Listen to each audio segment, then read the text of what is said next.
faciliter. Il y a aussi quelqu'un qui est en train de filer là, mais qui va venir vite. C'est mon fils. Tu peux venir. Viens, viens. Ouais, non, viens.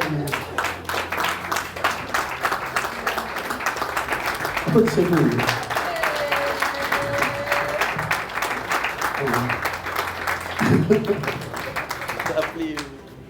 Tu t'es appelé par l'école du dimanche? Stand here.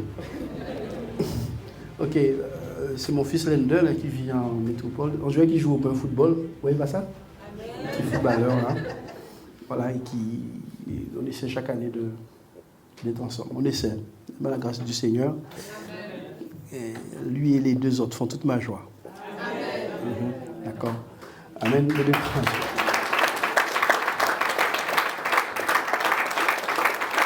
Bon, je vais lui laisser vous dire 2 mots rapidement, puisque bon, on se verra encore. Oui, 2 dimanches. Un dimanche. 2 encore. Voilà. Alléluia.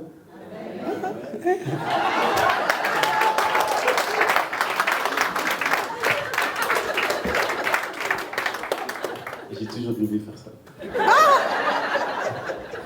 Tu fais de gros rêves, hein, mon gars. Ok, donc bonjour à tous. Je suis très content de vous voir. Je vois qu'il y a des nouvelles têtes parce que j'étais là aussi en juillet. Amen. Donc je serai là pour encore 2 semaines là du coup, Oui. jusqu'au 31. Donc j'espère qu'on va pouvoir passer de bons moments ensemble dans la présence du Seigneur. Et apprendre à se connaître pour les nouvelles personnes que j'ai pas encore vues et voilà. Ouais, oui. Ok, je bénisse. Merci. Merci pour les photos que vous avez prises. Hein. Super, merci. Ah ouais, vraiment, je pense qu'elles vont être belles. Les photos. Ok.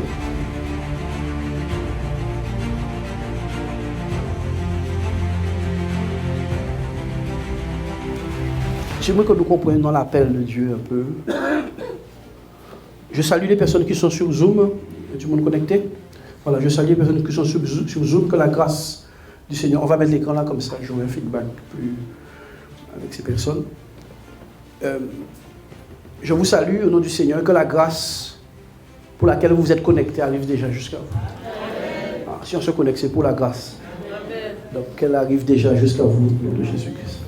Tournez vos Bibles avec moi dans le livre de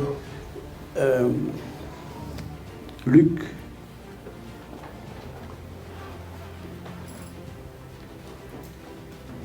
Chapitre 6 et le verset 12. Luc 6, 12. Luc chapitre 6, verset, s'il te plaît.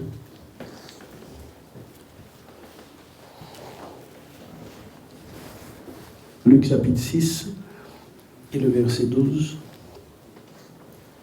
En ce temps-là, Jésus se rendit sur la montagne pour prier et il passa toute la nuit à prier Dieu.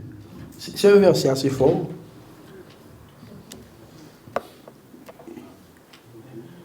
Ah, merci. Ah, c'est bon, votre esprit commence à... C'est bien. En ce temps-là, Jésus se rendit sur la montagne pour prier et il passa toute la nuit pour prier Dieu. Alors, il y a tellement de rouages dans la Bible qu'ils sont insondables. C'est insondable. Le dernier chant, comme mes doigts me faisaient mal, je ne l'ai pas chanté, il parle de Dieu insondable.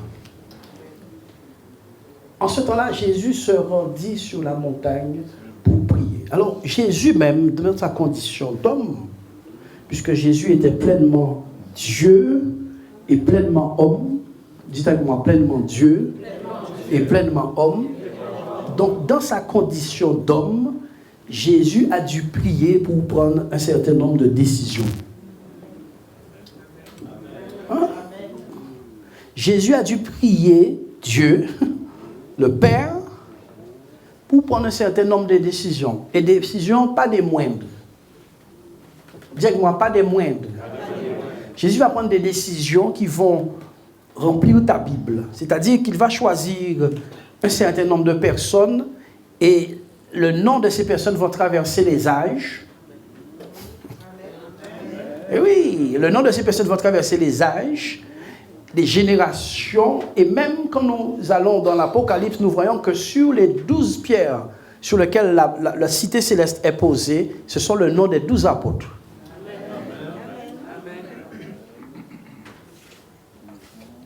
Donc, ce n'est pas des gars de Perlin qui sont là. C'est ce que les jeunes de Perlin.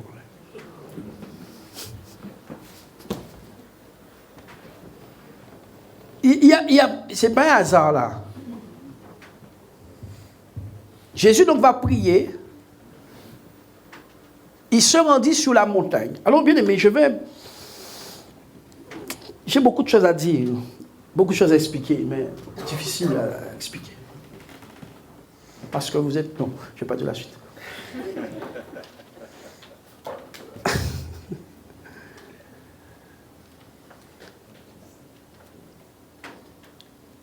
Si Dieu se suffisait à lui tout seul, pourquoi est-ce qu'il y a des anges?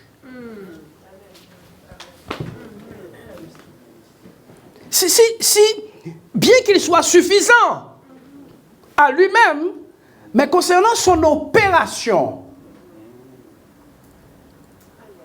il a besoin d'assistants. Dieu ne pouvait pas être roi, Jésus ne peut pas être roi, et puis roi de Léon.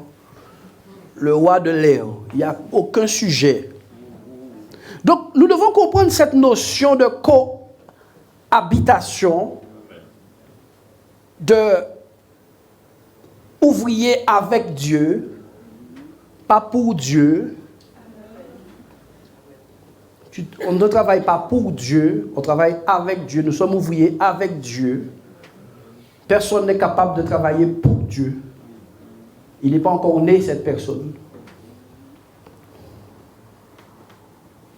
Donc, Dieu, bien qu'il soit dans sa grande souveraineté, Dieu lui-même, a besoin pour faire paraître ses œuvres sur terre, des canaux. Des canaux. EDF est puissant. EDF a besoin de petits fils. Il y a la puissance nucléaire dans certaines centrales en France, qui produisent de l'électricité, mais on ne t'envoie pas du nucléaire chez toi.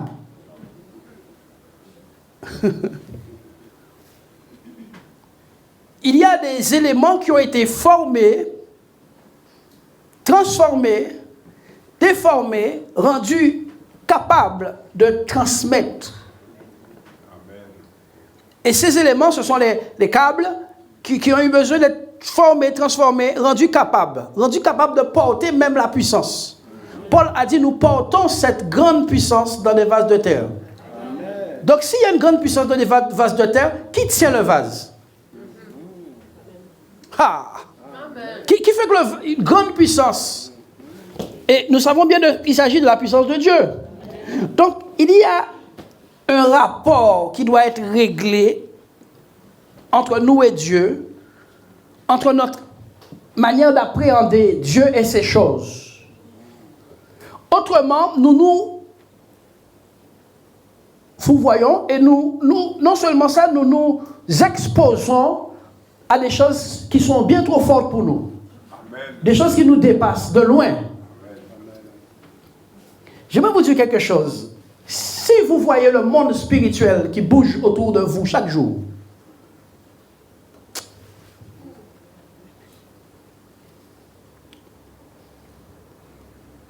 regardez, le serviteur Géasi, il était à côté du prophète Élisée. Il a vu le nombre incalculable d'ennemis qui étaient là. Et la panique est avec lui. Et quand ses yeux se sont ouverts, quand on lui a ouvert les yeux en tout cas, il a vu derrière ces gens-là un plus grand nombre d'alliés. Bon, maintenant, pour être calme comme Élisée, il faut une acuité spirituelle qui n'est pas celle d'un homme naturel. Autrement, il n'y a pas de calme pour Élisée non plus.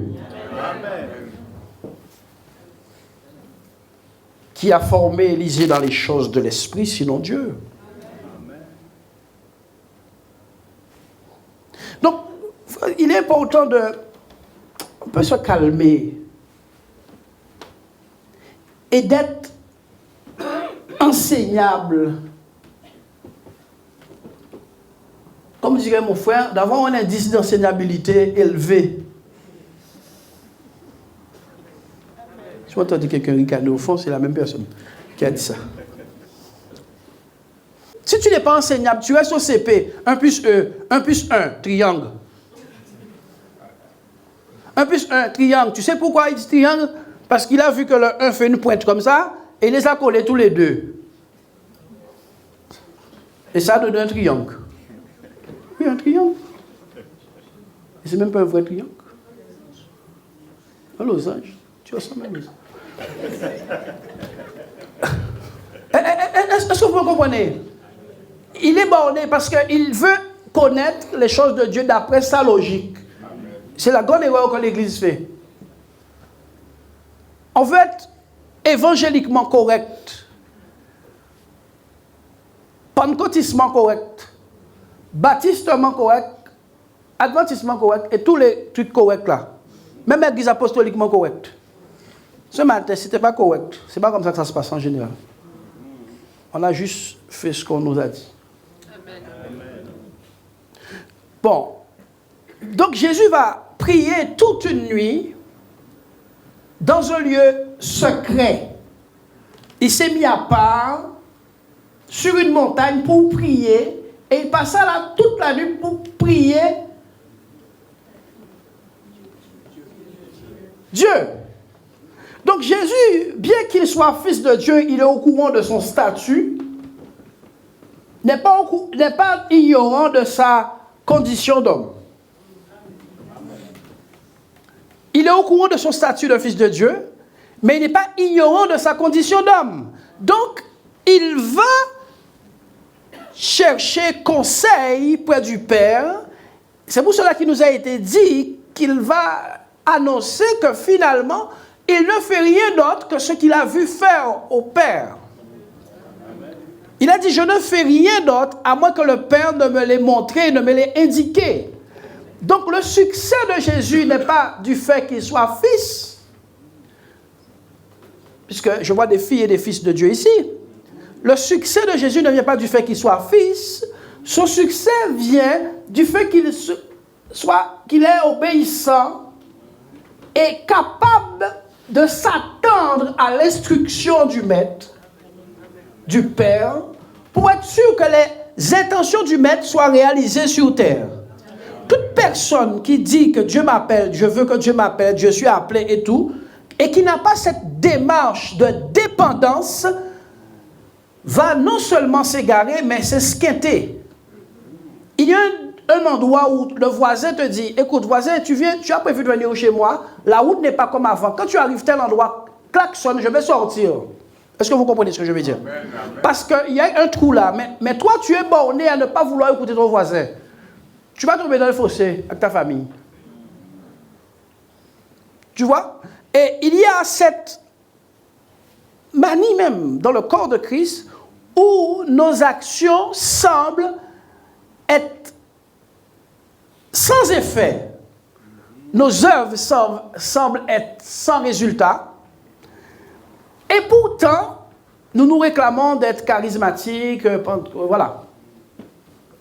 D'où vient le fait que nous portons des noms d'églises puissantes et nous ne sommes pas puissants? D'où vient le fait? Ben, ça vient du simple fait que nous ne recevons pas des instructions exactement comme le Fils de Dieu l'aurait fait. Jésus a dit, je te loue de ce que tu m'as déjà exaucé, parce que je fais toujours ce qui t'est agréable. Ah, dis-moi, je fais toujours ce qui t'est agréable. Donc, l'exaucement préanticipé, connu de Dieu, de Jésus, vient du fait qu'il sait qu'il est au préalable quelqu'un d'obéissant. Il associe le fait que Dieu l'exauce toujours au fait qu'il a une manière rigoureuse d'obéir à son maître dans les petites choses. Il sait que c'est lié. Dis-moi, il sait que c'est lié. Beaucoup de personnes ne savent pas qu'obéir est lié à exaucement. On veut une clé, on cherche à mettre la clé dans les buissons. On cherche une clé à mettre dans les pots à fleurs. On cherche une clé à mettre dans la roue de la voiture. On cherche à mettre la clé dans le frigo. On ne cherche pas une porte. On ne cherche même pas une maison. On veut juste la clé. Sans ce qui rend la clé efficace. Sans ce qui donne un sens à cette clé. C'est la génération de... L'Église n'a jamais eu autant de clés. Tu vas sur Internet, pasteur un-tel, 7 clés pour ceci. Pasteur un-tel, 10 clés de la... ok, je n'ai pas dit que c'est mauvais.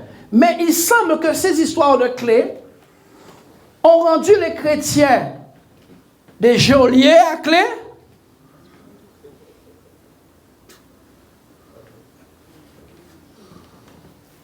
Non. Tu es geôlier. Et avant d'être geôlier, casier judiciaire, dites-le. Ouais. Tu es geôlier et tout ton antécédent, c'est SSSS. Vous m'avez bien compris. On ne peut pas être geôlier, gardien de prison, et avoir tous les antécédents des voyous les plus notoires du pays. Et malheureusement, il semble que l'Église veut les clés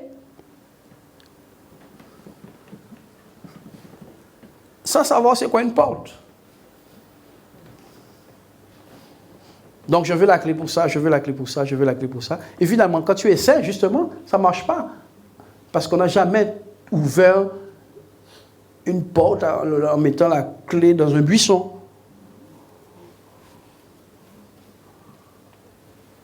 Donc Jésus, lui, va nous instruire à chercher la volonté du Père en s'isolant. Tu t'isoles. Maintenant, il y a un danger. Bien aimé, je vais vous dire, laissez-moi vous parler.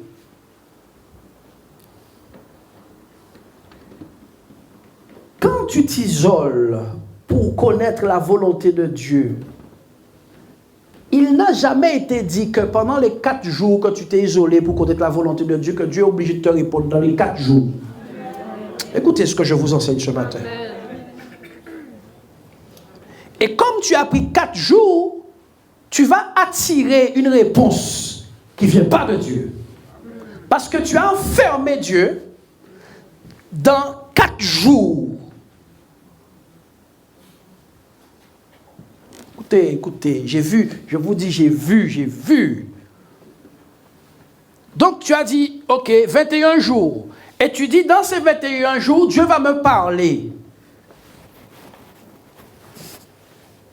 Et Dieu doit se tenir à te parler au cours de ces 21 jours.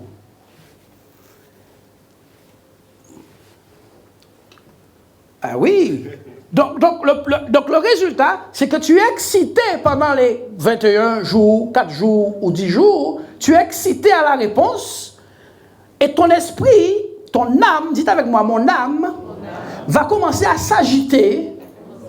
Parce que je me suis mis une limite dans laquelle Dieu doit me parler. Donc ce n'est plus Dieu qui est au contrôle de ce temps de prière, c'est toi. Donc ton âme agitée va attirer des esprits masqués, portant vers toi une chose qui ressemble à une réponse.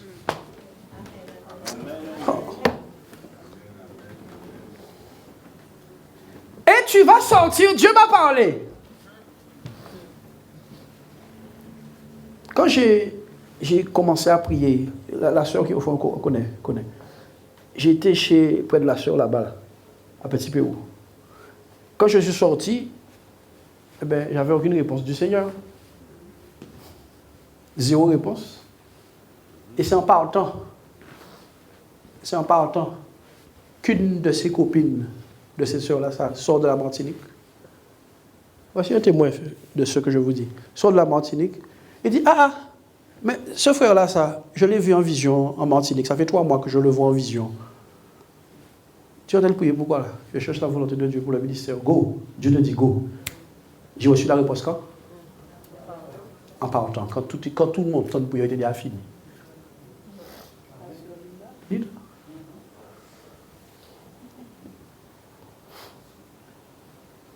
Bon. Jésus a prié, Père, est-il possible que cette coupe s'éloigne de moi? Dans la Bible, est-ce que tu vois une réponse du Père?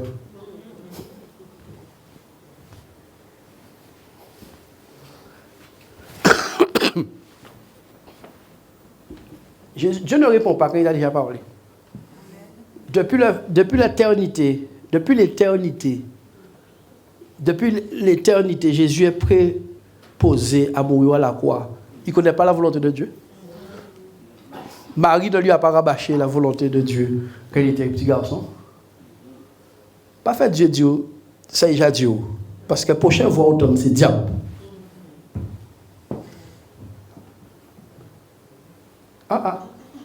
Ne fais pas Dieu te dire ce qu'il t'a déjà dit.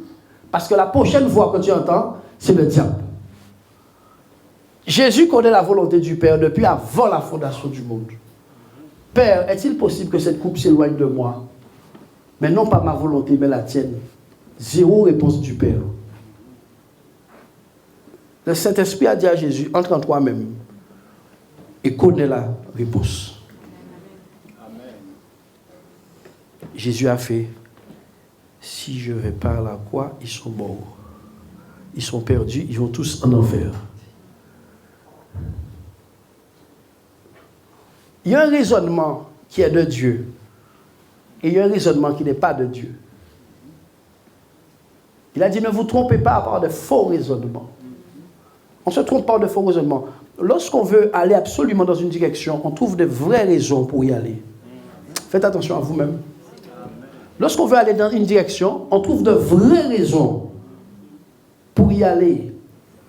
Alors que la conscience de la parole nous dit non, ce n'est pas cette direction. La conscience de quoi? Faites attention à ça. Bien aimé, quand vous allez prier pour chercher la volonté de Dieu, soyez neutre. Si ta balance a déjà basculé, tu vas faire des rêves correspondants. Si ta balance a déjà basculé dans un côté, tu vas faire des rêves correspondants au côté où tu as fait basculer ta balance. Et tu vas dire, Dieu a confirmé. Dieu n'a rien confirmé, c'est ton cœur qui était déjà balancé. Laissez-moi vous éduquer sur des choses très simples, mais qui donnent de grands problèmes aux gens dans l'église. Si ton cœur a déjà basculé de côté, pourquoi tu vas demander à Dieu? Tu veux tenter Dieu? Voici ce qu'on appelle tenter Dieu en fait. Qui a compris ce que je veux dire? Voici ce qu'on appelle tenter Dieu. Ton cœur y a basculé par là, tu vas prier. Donc tu tentes Dieu.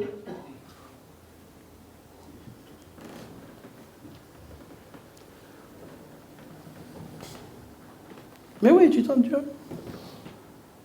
J'ai été me baigner à la mer, avec mon fils là. Et pendant qu'on est dans l'eau, pendant qu'on est dans l'eau, tranquillement, dans l'eau, tu sais, la mer, un banc de poissons, des centaines de poissons, ça s'est soulevé autour de nous. Il m'a dit, j'ai pas voulu voir la tête que j'ai fait quand ils ont sauté. J'ai dit, t'as pas vu la mienne, oh. Eh bien, qu'est-ce qui arrive? Hier soir, j'ai pas rêvé de poisson qui m'envahissait. Hein. C'est pas diable. Pourquoi je dois chasser un esprit de poisson ici ce matin? Esprit de poisson. Les rêves viennent par la multitude des activités. Fallait voir ça. On était dans un bon poisson, ça savait pas, non? Fallait juste un appareil photo pour voir ça. Donc, il faut vraiment appréhender cette affaire-là.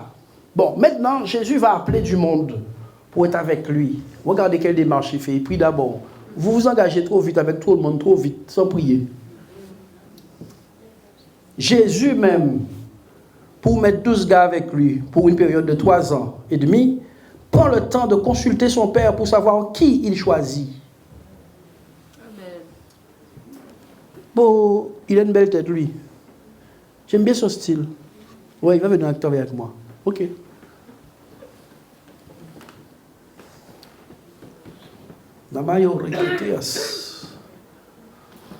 Verset suivant. Toute la nuit, dis-moi toute la nuit. Bon, donc on estime maintenant que prier toute la nuit, le choix que Jésus va faire va être bon. Amen. Dis-moi les choix de Dieu ne sont pas sous les critères d'homme.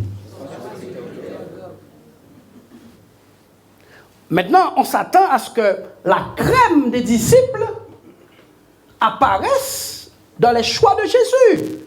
Jésus prie pour avoir des gars, des soldats avec lui, des lieutenants. Donc, le choix systématique qu'il va faire va être des bons choix. On peut lire.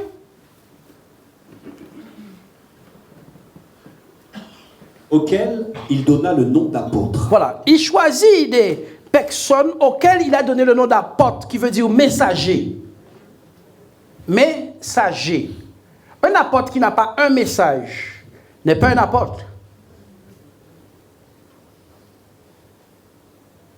Ah, je suis apôtre. Quel message Dieu t'a donné? Prêcher l'évangile? Quel message Dieu t'a donné? Dieu m'a dit de prêcher l'évangile? Non, je t'ai dit quel est le message. La personne ne comprend même pas la notion de message. Chaque apôtre a un message spécifique. Moi, j'ai un message ici. Tu vas écouter toutes mes prédications, tu vas avoir la même chose qui revient chaque fois. C'est ça mon message. C'est cette chose-là qui revient chaque fois qui est mon message. Qui a compris ce que je veux dire? Je fais un peu d'éducation. Tu vas écouter Tibi Joshua, tu as l'impression que tu écoutes toujours la même prédication. Tu vas écouter Béni, tu as l'impression toujours. Bon, Béni est un peu différent parce que c'est un évangéliste. C'est normal que... Mais bon, c'est toujours autour du salut. Tu as un message. Un apôtre a un message. On peut lire. Simon, qui nomma Pierre, André, son frère, Jacques, Jean, Philippe, Barthélemy, Matthieu, Thomas, Jacques, fils d'Alphée, Simon, appelé le Zélote, Jude, fils de Jacques, et Judas Iscariote, qui devint traître. Ok. Alors, nous voyons Jésus appeler 12 personnes par leur nom. Dis-moi par leur nom. C'est pour cela que dans notre génération, et même dans les temps plus primitifs, nous avons vu, et nous voyons en tout cas, un pasteur qui peut appeler telle personne, toi là, mais oui, Luc. Et la personne regarde et dit, mais d'où il me connaît? C'est le même esprit de connaissance qui anime les pasteurs remplis du Saint-Esprit qui peuvent appeler quelqu'un par leur nom. Vous m'avez déjà vu faire ça ici? Amen. Je ne connais pas la personne.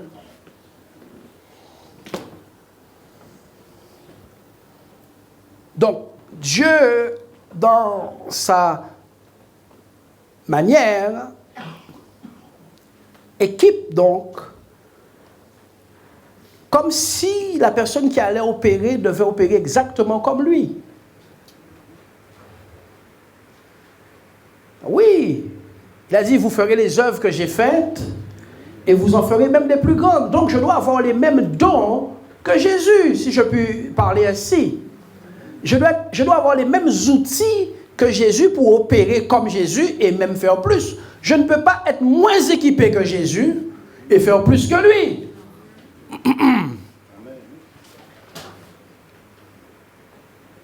Je ne peux pas. C'est juste de l'utopie évangélique. Je ne peux pas avoir un micro 100 000 watts dans mes mains avec des haut-parleurs et tout, je ne sais pas comment on appelle ça. Et que toi, tu es dans la salle, tu parles plus fort que moi. Tu arrives à me couvrir, tu pourras pas. Normalement, tu n'es pas censé capable de me couvrir. Il te faut prendre un micro comme moi. Posséder un don comme moi. Bon, Maintenant, directement l'appel est nominatif. Ah oui. L'appel est nominatif. Je suis l'Éternel qui t'appelle par ton nom. Donc tu vas voir un pasteur dire, Andréina,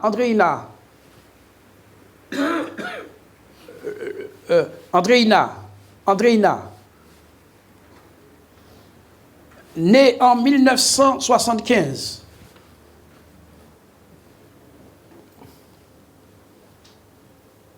C'est quoi ça? C'est du gâté des aphorismes. Écoute-moi, alors, le diable voit plus clair que Dieu. Oh.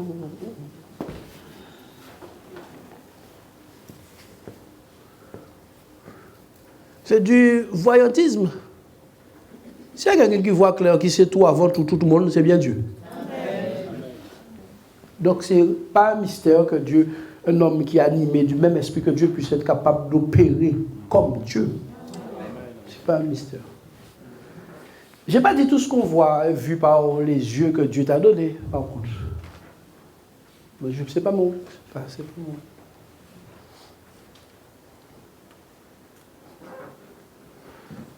Il les appelle par leur nom. Et il y a une précision dans ce verset. Et Judas Iscariote qui devint le traître. Donc Jésus va prier toute la nuit. Et dans sa prière, il va faire des choix et qui va valider que ces choix viennent du Père. Et dans le groupe de 12, il y a son bourreau dedans.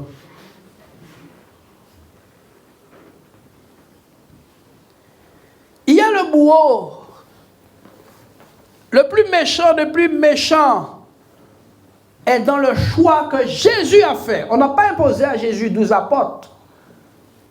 Faites attention à cette histoire de volonté de Dieu. Vous pouvez être très, très, très surpris.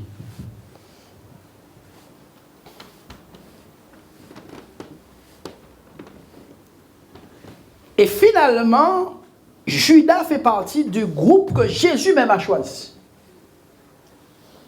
Donc, c'est sciemment qu'un traître, cupide, voleur fait partie de l'équipe.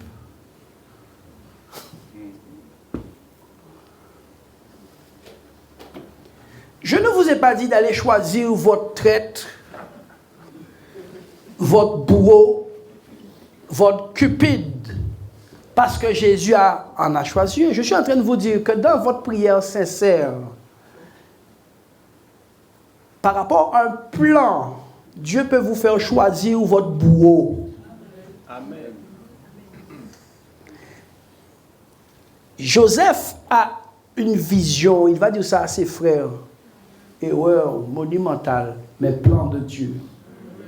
Amen. Joseph a une vision qu'il est élevé sur l'Égypte en très haut statut. Humainement, on dira, ah, Joseph a trop parlé. Spirituellement, plan de Dieu. Quand tu as trop parlé, tu dis, je n'aurais pas dû dire ça à cette personne, je sens que cette personne va se battre avec moi désormais, va commencer à me combattre par rapport à ce que je lui ai dit. Quand tu as fait cette erreur-là, sache que toutes les luttes que cette personne va commencer à déclencher contre toi vont concourir finalement à ton bien. Amen. Et finalement, on voit Iscariote dans l'équipe que Jésus a choisie. Lisons. Il descendit avec eux et s'arrêta sur un plateau où se trouvait une foule de ses disciples. Bon, maintenant, bien-aimés, si nous faisons une rétrospective rapide de ces quelques disciples, il y a certains d'entre eux qu'on a juste cités, on n'a jamais entendu parler d'eux. Donnez-moi l'un d'entre eux. Non, les 12 là. Donnez-moi juste un disciple qu'on a cité une fois. Barthélemy. Barthélemy est cité. On entend, il n'y a aucun évangile selon Barthélemy. Est-ce qu'il y a quelqu'un avec moi? Il n'y a aucun évangile selon Barthélemy. Même le disciple qui a remplacé Judas, Il est juste dans l'ordre des remplacés. Ça. Cela veut dire quoi? Que dans le monde que Dieu va mettre autour de vous par rapport à vous et par rapport à lui, il y a des gens qui vont être juste des figurants, mais qu'il ne faut pas exclure.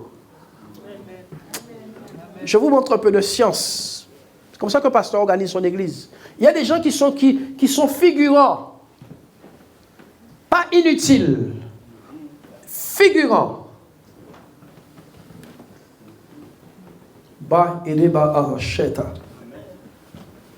Les figurants.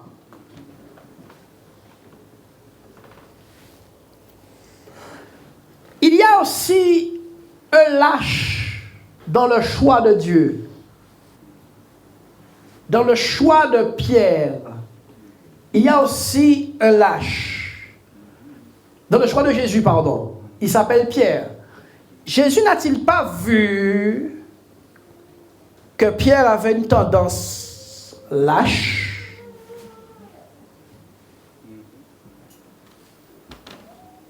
Il y a Thomas.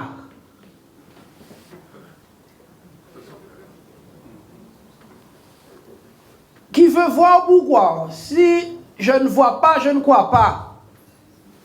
Je dis qu'on a même ou Saint Thomas. Donc l'équipe a mal commencé là. Un lâche, un traître et un incrédule. Regardez. Une équipe de bras cassés en fait.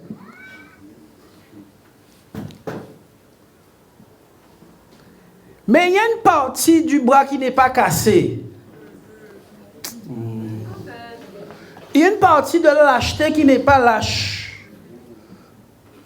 Il y a une partie du lâche, mais qui a d'autres qualités. Il y a une partie de l'incrédule qui a d'autres types de qualités. C'est la fidélité parce qu'on le voit jusqu'au bout. Il y a d'autres qualités.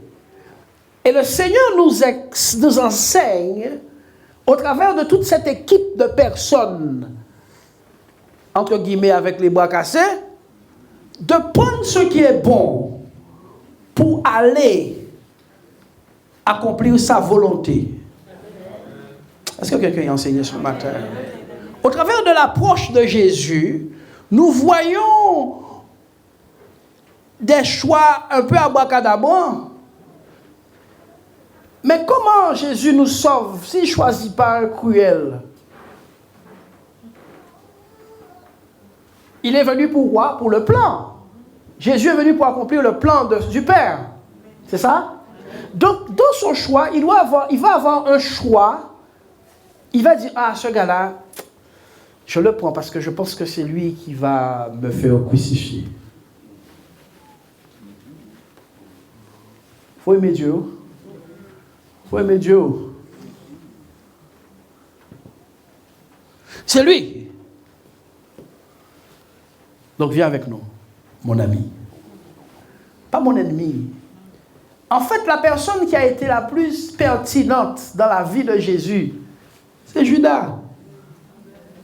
Oh, quelqu'un est parti. Pianiste, vas-y. La personne la plus pertinente qu'il ne fallait pas qu'il manque à l'équipe, c'est Judas. Dis avec moi la place exclusive de Judas. Je n'ai pas dit de Dieu, je la veux. Non, les Monix. On a l'embarras, mon frère.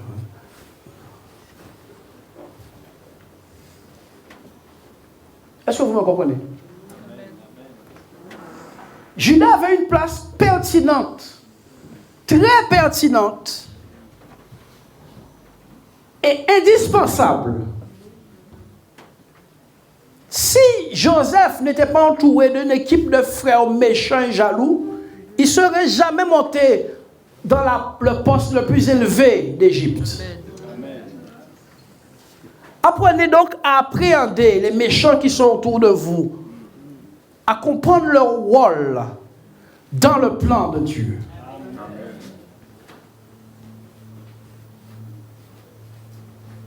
C'est là la pédagogie du Seigneur. Seigneur, je pensais que c'était ta volonté, j'ai choisi cette personne. Peut-être que c'était la volonté du Seigneur.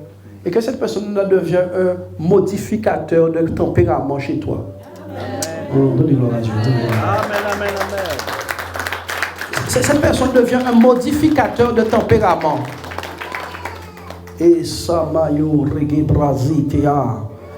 Jésus n'a pas dit d'aller prendre cette personne, lui donner du café le matin. Il a simplement dit que cette personne est là pour modifier quelque chose chez toi. Parce que c'est le fer qui aiguise le fer. Amen. Si tu dis que tu es l'épée du Seigneur, tu vas être frotté à une pierre. Tu vas être frotté à un bout de fer pour t'aiguiser. Est-ce que vous comprenez ce que je veux dire? Si tu dis que je suis l'armée du roi, Marshal le roi des rois, tu vas être frotté à un métal plus rigide que toi pour t'aiguiser. Parce que le principe de l'affûtage, c'est le fer qui aiguise le fer. C'est pas coton qui aiguise fer. C'est le fer qui aiguise le fer. Donc, il va y avoir une interaction qui va se faire entre Jésus, le plan du Père, la posture de Jésus, la croix, le peuple et l'Église future.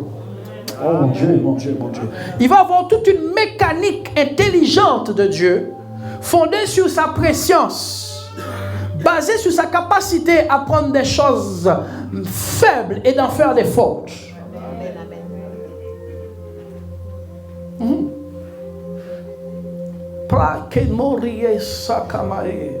Il descendit avec eux et s'arrêta sur un plateau où se trouvait une foule de disciples. Donc il y a 12 disciples choisis et 12 disciples en foule. Quelqu'un est-il avec moi? Amen. Voici deux groupes de disciples. Un groupe qui est une foule qui n'est pas systématiquement appelé au ministère, qui n'est pas systématiquement appelé au ministère, mais ils sont des disciples. Et un groupe de disciples appelés au ministère. C'est pour cela que je dis, quand qui est appelé au ministère, je vois tout le monde lever la main, je suis un peu choqué. Parce que il y a l'appel de Dieu global pour tout le monde et l'appel au ministère. L'appel au service n'est pas l'appel au ministère. Tu peux être appelé à servir Dieu dans un domaine, mais ce n'est pas l'appel au ministère, puisque le ministère, il y en a 5. Il y a l'apôtre, le prophète, l'évangéliste, le pasteur et le docteur. Ça, c'est l'appel au ministère. Et l'appel au ministère, je vous dis quelque chose, bien-aimé. En règle générale, c'est quelque chose qu'on fuit. Parce que les exigences de l'appel au ministère sont les mêmes exigences qui sont demandées à Jésus. Ni plus, ni moins. L'appel au ministère exige ton sang. Oui. L'appel au ministère exige ton sang. C'est pour cela que dis simplement, Dieu m'appelle à le servir. Je ne sais pas dans quoi, pasteur. Mais n'engage pas trop vite ta bouche à dire que tu es appelé au ministère. Parce que l'appel au ministère présente premièrement une croix sanglante. L'apôtre Paul a pu dire: ceux qui manquent aux souffrances de Christ, je l'achève dans ma chair. Vous n'avez pas compris? L'apôtre Paul a dit: ceux qui manquent aux souffrances de Christ, je l'achève dans ma chair. Comme si Christ n'avait pas fini de souffrir.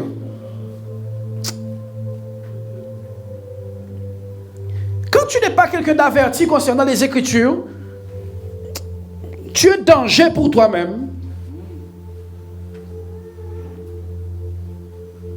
Il a dit: ceux qui manquent aux souffrances de Christ, je les achève dans ma chair.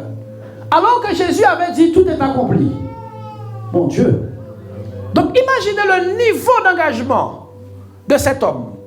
On le met en garde, lui disant: si tu vas à Rome, tu vas être mis en prison. Il a dit: que dites-vous? Prison? Je suis prêt à mourir là-bas, vous me parlez de prison. Pendant que nous sommes appelés au ministère, et prier 1 heure de plus que d'habitude est devenu un lourd fardeau pour nous, nous prétendons en même temps au ministère. Nous sommes des fous. Prier 1 heure en plus, on finit aujourd'hui à 14 heures, un exemple. Et c'est trop difficile de prier jusqu'à 14 heures. et tu dis que tu es appelé au ministère, alors que Dieu est en train de te demander, de te réclamer toute ta vie, 1 heure et 3 pour toi, tu n'es pas appelé au ministère.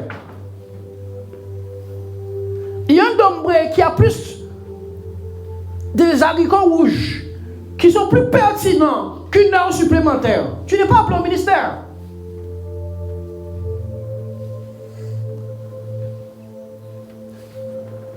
Il y a un repas familial qui prévaut sur 1 heure supplémentaire. Tu n'es pas appelé au ministère.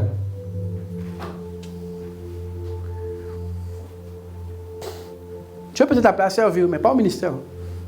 Parce que quand monsieur, le président de la République, demande à tel ministre, va faire ça, pas ni rapport. Hein? Quelqu'un n'est pas avec moi. Amen. Quand le président dit à un ministre des Affaires étrangères, à partir de lundi 1er janvier, tu me mets ce décret, apparaît sur toute la Guadeloupe, sur toute la France. D'accord. Tu sais, je dois aller en vacances à mon retour.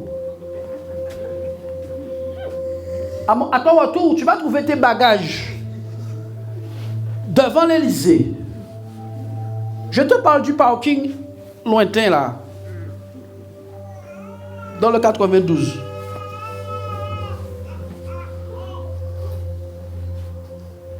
Tu connais l'Élysée du parking 80, région 92, 93 là?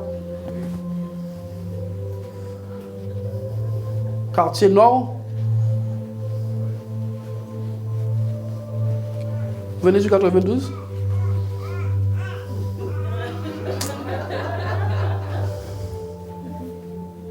Vous avez vécu là-bas? Bon, je pose une question technique.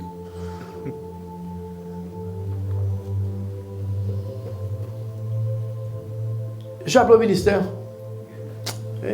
Frère, dis à ton voisin, frère. Frère. Quand tu as conduit une voiture automatique, tu es sur le point. La première fois que tu conduis une voiture automatique.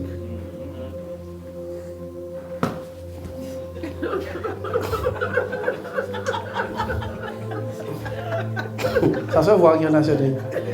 Voiture automatique. Si tu as déjà conduit ça plusieurs fois, conduis. Mais quand tu n'as pas encore conduit ça la première fois, tu vas manger le guidon.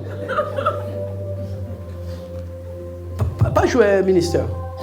Un groupe de 12 hommes qui sont le résultat de la prière de la personne la plus sanctifiée. Oh, quelqu'un ne comprend pas ce que je dis. Un temps de prière d'une nuit complète, sorti du cœur de la personne la plus sanctifiée qui n'ait jamais existé. Il trouve le moyen de prendre son bourreau dans l'équipe. Et toi-même.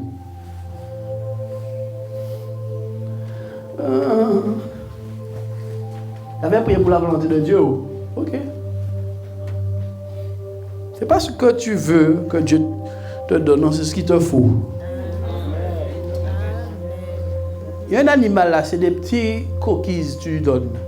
Et de temps en temps, c'est un bâton qu'il lui faut.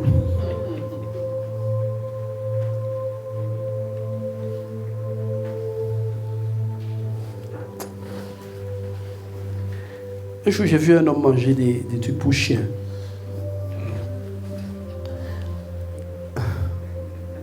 Des cookies.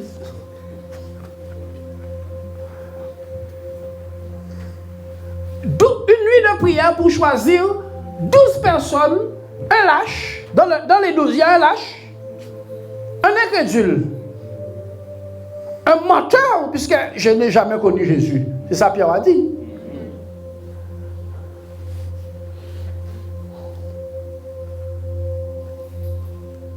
Des figurants,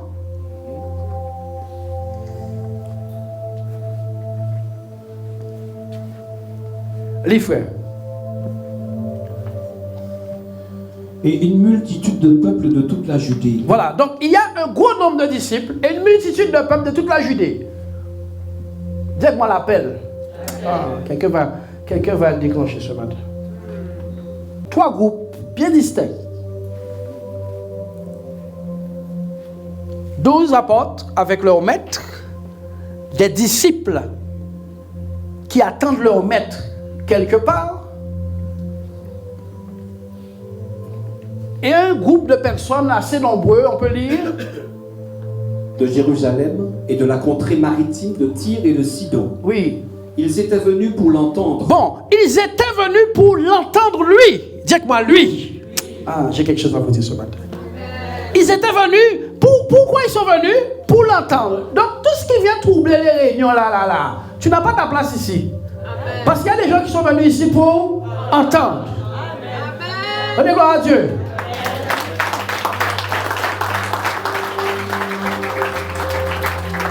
Ils étaient venus pour l'entendre. Donc il y a quelque chose qu'on sait de ce Jésus, qu'on a entendu dire de lui, qui a suscité un déplacement, bien que lointain et de très lointain, parce qu'il semble que sa bouche dégage quelque chose. La Bible ne nous dit pas qu'ils étaient venus pour être guéris, premièrement. Ils étaient venus pour l'entendre. Comprenez ce que je veux dire? Ils étaient venus pour l'entendre. Donc ces gens-là étaient préoccupés par ce qui sortait de sa bouche. Un prédicateur doit avoir un débit qui interpelle les foules.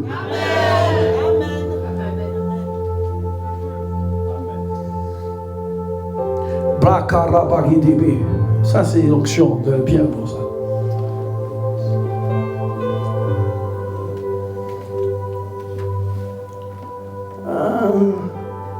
Un prédicateur doit avoir un débit qui interpelle les foules lointaines, bien qu'on ne l'ait jamais vu.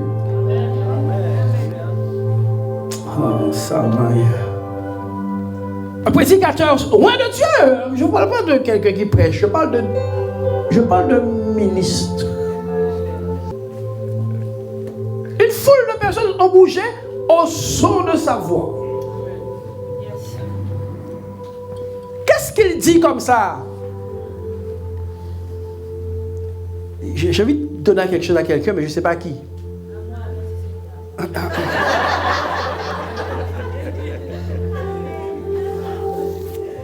Non, j'ai quelque chose, vraiment. Je ne fais pas semblant. C'est pour ça que tu n'as pas chanté ce matin. Tu veux bien disposé. Ils m'ont laissé seul ce matin. Vous n'avez pas vu ça? Je me suis débrouillé. Oh. Amen!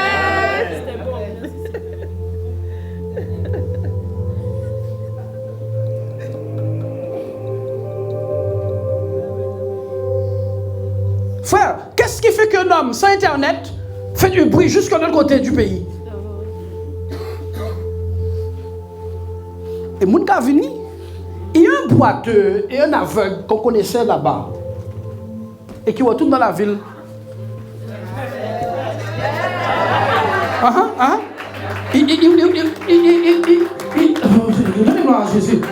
retourne dans la ville. Il faut retourner dans la ville au nom de Jésus-Christ. Il faut retourner dans la ville, je vous dis, au nom de Jésus-Christ. Il faut que quelqu'un va retourner dans la ville avec un témoignage éloquent, sur Internet. Gamara Bragada.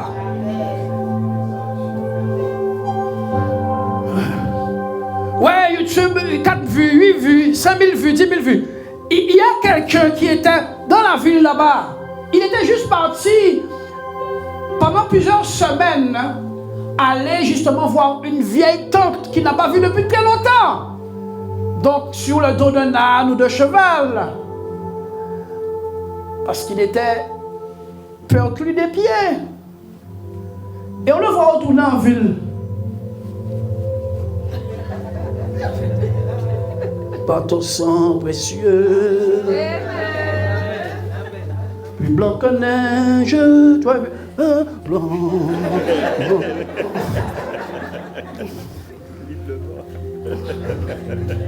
De toute manière, si je ne mange pas je vais manger de la...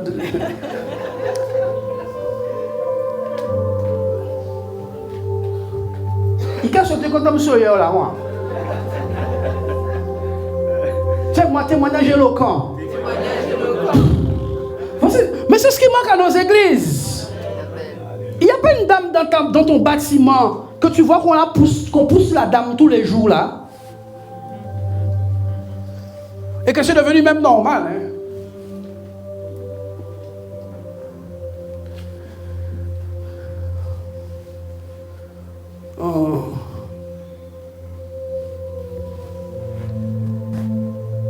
Il descendit avec eux et s'arrêta sur un plateau où se trouvait une foule de disciples et une multitude de peuple. J'aimerais savoir qui a fait de ces gens-là disciples.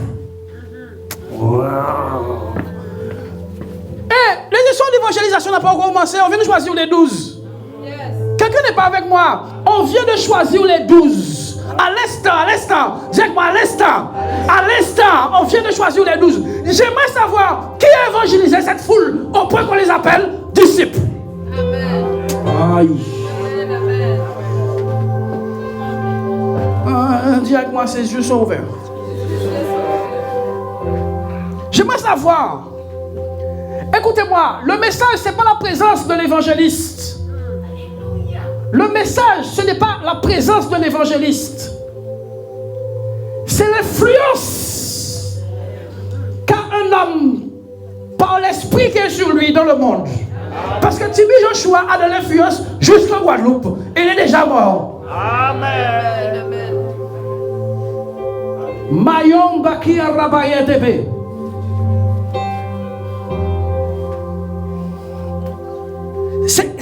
Qu'est-ce que tu as fait de ta vie pour que ta vie ait un écho régional, national, international et comme Josué intersidéral? Amen. Oh, quelqu'un n'est pas avec moi toujours. Qu'est-ce que tu as fait de ta vie? Tu dis que Dieu t'appelle. Qu'est-ce que tu as fait de ta vie pour que ta voix commence à être entendue par les foules? C'est tout. Regardez ce Jésus. Zéro Internet. Dis-moi l'évangélisation. Par la fréquence spirituelle.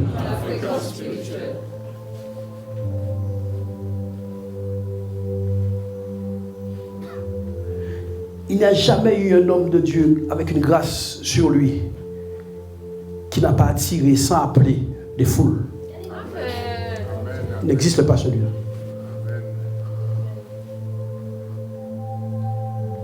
Lisons, frère. Et pour être guéri. Donc, ils sont venus pour entendre ce qu'ils disaient et deuxièmement pour être guéris. Donc, il y a une réputation de guérisseur par la prédication. Jésus a une réputation de quelqu'un quand il parle. J'ai quelque chose pour quelqu'un ce matin, je vous dis. Jésus a la réputation que quand il parle, les gens sont guéris. Donc les gens viennent pour l'écouter. Parce qu'on sait que c'est dans sa bouche que sont le pneuma. En réalité, dans l'homme, c'est l'esprit.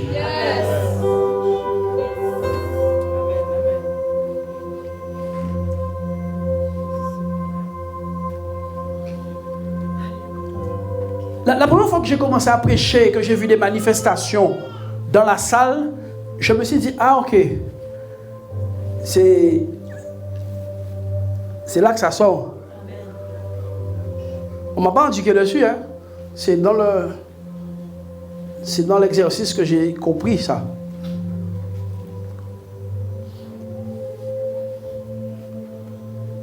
Oui, voici une foule de disciples. Dis-moi une foule. Une foule. Pendant que nous n'arrivons pas à gagner d'eux. Voici une foule rassemblée. On a déjà fait toutes sortes de programmes d'évangélisation. 2 par 2, allez-y, faites. Qu'est-ce qui fait qu'il y a une foule qui attend sans prospectus? Qu'est-ce qui fait qu'il y a une foule quelque part rassemblée qui attend? Ils sont déjà là. On n'est pas en train de prier, Seigneur, il faut que les gens viennent. Ah, frère Max, ça, c'est intéressant quand même, hein, tout ça. On n'est pas en train de prier, Seigneur, qu'ils viennent, qu'il n'y ait pas d'opposition, qu'il n'y ait pas d'opposition, qu'il n'y ait pas d'opposition, qu'ils viennent. Tu n'as qu'à mettre un feu là, tu vas voir. Tout ce qui aime feu va venir, tu sais. Même ceux qui n'aiment pas feu vont venir voir au feu. Mayo rebegede, eskiabaha sakarabaiti, livre. Guéris de leur maladie. Ceux qui étaient tourmentés par des esprits impurs. Bon, maintenant, le tempo est donné aux disciples 12. 12 là, le tempo leur est donné. Je viens de vous appeler et regardez pourquoi ces gens me suivent. Oh mon Dieu, mon Dieu, mon Dieu, mon Dieu, mon Dieu, mon Dieu. Quelqu'un avec moi. Je vais prêcher en Dominique là, ils vont m'entendre. Les gars, je viens de vous choisir. Allons quelque part, je vais vous montrer quelque chose. Ma réputation m'a déjà précédé. Mon Dieu, mon Dieu, mon Dieu, mon Dieu. Ma réputation m'a déjà précédé sur l'endroit. Je veux que quelqu'un ait une telle réputation de gloire que sa réputation le précède là où il sera. Que quelqu'un ici, avec la grâce de Dieu sur lui, ait une telle réputation que sa réputation le précède. Soyez des hommes et des femmes dont votre réputation de gloire vous précède. Si tu as une guitare, joue la guitare et que ta réputation de guitariste te précède. Si tu chantes, chante et que ta réputation de chante te précède. Si tu es intercesseur, intercède et que ta réputation d'intercesseur te précède. Oh, il y aura tel footballeur. Il y aura tel footballeur au stade de Bémao. Le stade est rempli. Sa réputation l'a précédé. Je prie qu'au nom de Jésus-Christ, que la réputation de gloire de cette église, je dis que la réputation de gloire de cette église, je dis que la réputation de gloire de cette église, je dis que la réputation de gloire de cette église se répand au-delà de la Guadeloupe, au-delà de la Guadeloupe, au-delà de la Guadeloupe, au-delà de la Guadeloupe. C'est ce que vous êtes appelés pour faire. Jésus dit, regardez-moi. J'étais en train de prier pour vous récupérer. Regardez ce qui s'est passé. Pendant que je suis en train de prier, quelqu'un a vendu la mèche, disant ce Jésus-là est dans les parages. Et et ma réputation m'a précédé.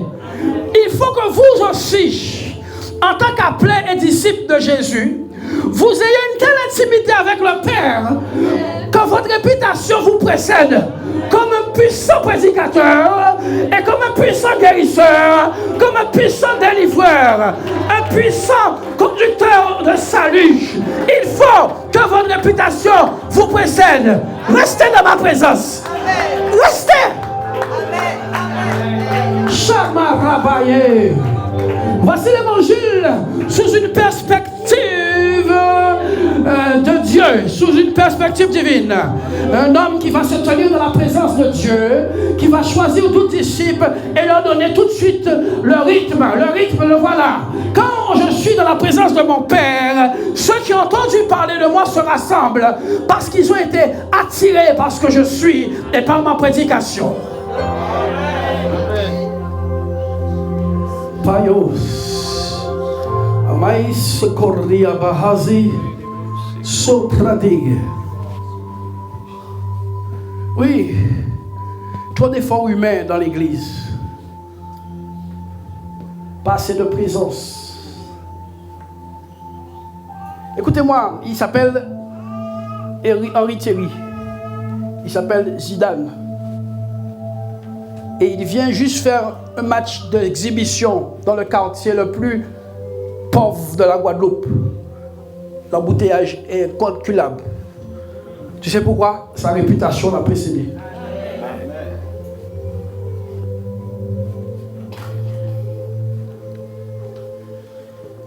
Bon.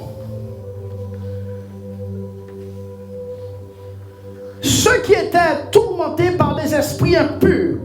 Bon, donc il y a des gens qui étaient conscients du monde spirituel, bien qu'ils n'étaient pas chrétiens. Amen. Aïe. Puisqu'ils sont venus spontanément, ils n'ont pas eu d'enseignement sur la démonologie. Ils n'ont pas eu d'enseignement sur le diable et les esprits qui les contrôlent. Ils n'ont pas eu d'enseignement. Mais ils se sont rendus compte qu'ils sont sous contrôle. Ils se sont rendus compte qu'ils sont sous contrôle. Ils sont venus spontanément à l'endroit où il semble qu'il y a un homme qui avait un poison anti-démon, qui avait une puissance pour les faire partir, qui avait une grâce pour les chasser. Oui. C'est pour cela que notre évangile a besoin d'être tout simplement authentique. Oui, il y a une falsification, il y a quelque chose une copie qui n'est même pas... je parle pour nous-mêmes ici. Quelque chose qui est trop dilué. Bien-aimé, tu n'invites pas un homme qui a l'habitude de marcher dans de grandes sociétés, grands types de personnes, chez toi. Tu lui sors un excellent vin. Un excellent vin que tu as acheté peut-être 3000 € la bouteille. Et tu mets des glaçons dedans. Tu es en train de choquer le monsieur, tu sais. Oh, ils sont pas avec moi, tu n'es pas avec moi.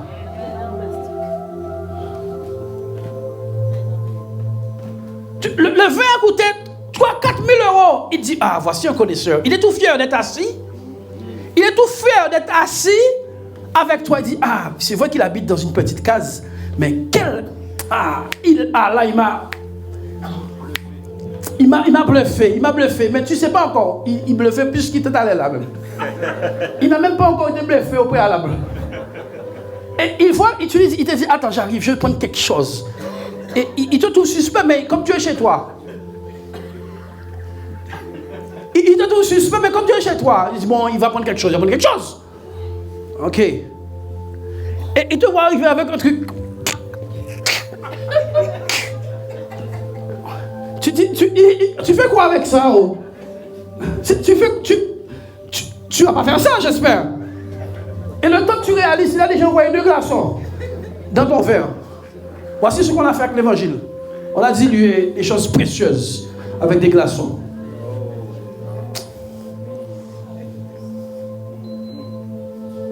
On a dilué des choses précieuses avec des glaçons. On arrête de diluer le vin précieux avec des glaçons, avec de l'eau remplie de grands icônes en plus.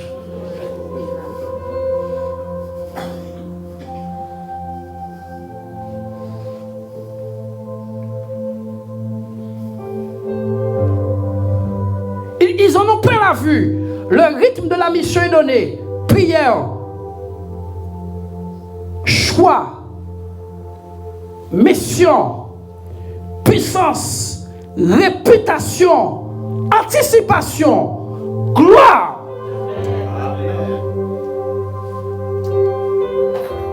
Voici 1 Corinthiens chapitre 1 verset 27. On peut lire ça rapidement. J'ai fini, j'ai pratiquement fini. Mais Dieu, dis avec moi Dieu. Quel Dieu? Le Dieu de tout à l'heure là. Hey, quelqu'un est avec moi toujours. Hein? Quel Dieu? Le Dieu qu'on a lu tout à l'heure, le Dieu que Jésus a été prié là. Amen. Le Dieu que vous priez. C'est parce qu'on a diminué les choses de Dieu qui fait qu'on pense que la chose est évangélique. Non, la chose n'est pas évangélique. La chose est spirituelle. Amen. Elle est tout simplement spirituelle. Et elle s'attend à une approche spirituelle de ceux qui lisent. Amen. Il n'y a pas d'impact dans la vie des croyants parce qu'on a une approche chrétienne, une approche évangélique, une approche ceci des Écritures. Mais il faut avoir une approche spirituelle. Quand c'est marqué Dieu, on dit Dieu. Quand c'est marqué diable, on dit diable. Notre langage est rodé au rythme de Dieu. Sur ce que Dieu appelle blanc, c'est blanc. Quand Dieu dit c'est noir, c'est noir. Dieu dit c'est pur, c'est pur. Il dit c'est impur, c'est impur. Et si ton langage devient celui de Dieu, Dieu vient sur la scène. Car Dieu est égal à sa propre parole.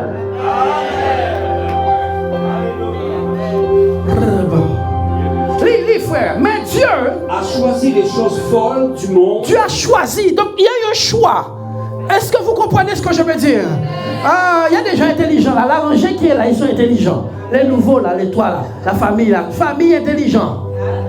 Mais oui, je vois que vous recevez la parole. Recevez la parole. Mais Dieu a choisi. Donc ce n'est pas un accident. Dieu a choisi. 1, 2, 3. Dieu a choisi. Mais Dieu a choisi quoi? Les choses folles. Si tu es un peu fou, tu es bienvenu. Quelqu'un n'a pas compris. Dieu a choisi les choses folles. Continue. Du monde pour confondre les sages. Dieu a choisi les choses faibles. Il a choisi les choses faibles pour confondre les fortes. Pour comprendre les fortes. Continue. Et Dieu a choisi les choses viles du monde et celles qu'on méprise, celles qui ne sont point, pour réduire à néant celles qui sont. Comment? Afin que nulle chair Afin que personne ne se glorifie devant Dieu. Donc, les personnes que Dieu appelle, il les appelle consciemment, conscients de leur faiblesse, conscients de leur incapacité, conscients de leur folie, conscients du rejet qu'ils vivent, pour être tout simplement bientôt l'instrument humble de Dieu. L'instrument humble de Dieu. Parce qu'ils vont le souvenir de là où Dieu les a pris et vont servir Dieu humblement, sans oublier de là où ils viennent. Ça, c'est l'intelligence divine. Oui. Oui. Dieu a choisi. Donc Jésus ne fait pas d'erreur d'appréciation. Jésus ne fait pas d'erreur d'appréciation pendant qu'il est en train de prier toute la nuit. Il est en train de remplir la pédagogie de Dieu. Car Dieu a choisi. Vous êtes rejeté. Vous êtes sûr que vous êtes une personne avec de bons sentiments pour Dieu, pour les gens. Vous êtes rejeté. Vous êtes rejeté. Vous êtes choisi.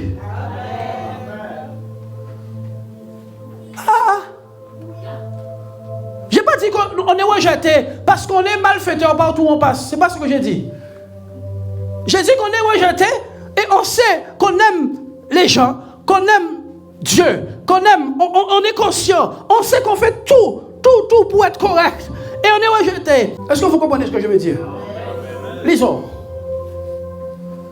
Or, c'est par lui que vous êtes en Jésus-Christ, lequel, de par Dieu, a été fait pour nous sagesse, justice et sanctification et rédemption. Oui. Afin, comme il est écrit, que celui qui se glorifie dans le Seigneur. Pourquoi c'est dans le Seigneur? Parce que tous les appelés doivent tout simplement regarder d'où ils viennent. Il dit non, je suis le moins de tous les apôtres, moi le plus grand de tous les pécheurs, moi le plus ceci de ceci, moi le plus de ceci, de plus de cela, c'est moi que tu appelles. Mais non, Dieu, c'est pas pour moi. C'est pas pour moi, c'est pas pour moi, c'est pas pour moi, c'est pas pour moi, c'est pas pour moi, ça c'est pas pour moi, Dieu. Dieu, choisis quelqu'un d'autre. Il y a des gens plus sanctifiés que moi, il y a des gens plus droits que moi, il y a des gens plus justes que moi, il y a des gens qui prient plus que moi. Choisis-les. Dieu dit non, moi je vais les confondre. Je veux les confondre. Je vais les confondre. Je vais les confondre. Je vais les confondre. Je veux te mettre sous la route de quelqu'un qui discerne. Je vais te mettre sous la route de quelqu'un qui discerne ta faiblesse, qui discerne ta force, qui discerne ton incapacité, mais qui croit en toi, qui discerne ce que tu es, qui discerne d'où tu viens, qui discerne, mais qui croit en toi, qui discerne que tu es menteur, que tu discerne que tu es pécheur, que tu discerne que tu es impudique, qu'il discerne, il discerne tes fautes, mais il croit en toi, il voit ce que tu vas devenir dans ses mains, il le voit. Amen. Alléluia. Je mettrai quelqu'un sur ta route qui discerne. Dis-moi l'appel de Dieu. L'appel de Dieu. L'appel de Dieu.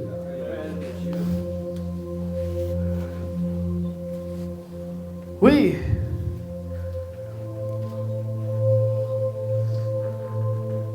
Ces frères savent maintenant quelque chose de Christ. Jésus fait des choix par prière. Ils le savent. Parce qu'eux-mêmes, ils sont le résultat de la prière. Amen. Jean, tu sais, oui, Jésus, qu'est-ce qu'il y a? Je t'ai choisi, tu sais comment? Toute la nuit, j'ai prié. Et bien que Judas soit celui qui va me crucifier, c'est la prière qui m'a dit de le choisir. Amen. Amen. Et Pierre, il est un petit peu... Non, t'inquiète pas. Mon père m'a dit de le choisir. Il fait partie du plan. Amen. Et toi, tu vas finir sur l'île de Patmos, exilé. Tu vas finir sur Patmos, Jean. Tu vas écrire tout l'Apocalypse, de 1 à Apocalypse 22. Tu écriras tout. Mais le choix que je fais sur toi est à mon avantage. Et toi, tu vas me offrir. Amen. Oui. Tu vas me offrir sur l'île de Patmos. Voici l'appel. Me offrir pour toi, Jésus, c'est bon, me offrir.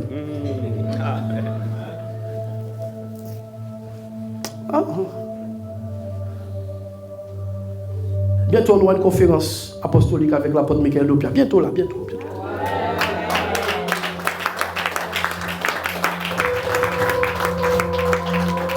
Qui vous a invité?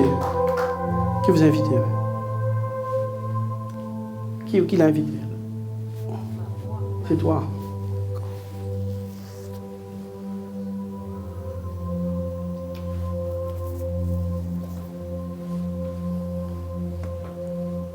Dis-moi l'appel du Seigneur.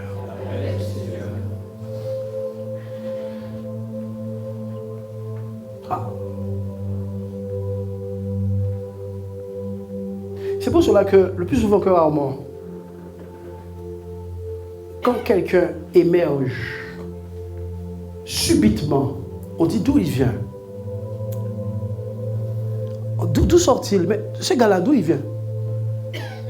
Tu sais, le temps où il était caché est tout simplement terminé. Amen.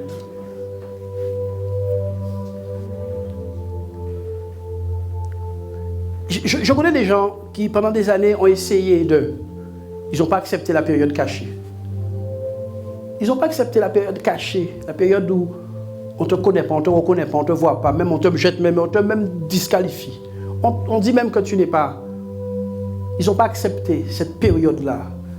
Leur cœur n'a pas été suffisamment humble pour comprendre que c'est Dieu qui élève.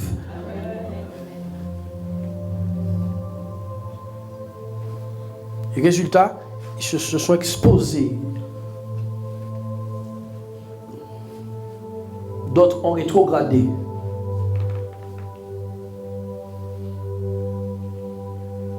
Dis-moi l'appel. L'appel, C'est une science c'est une science du cœur de Dieu.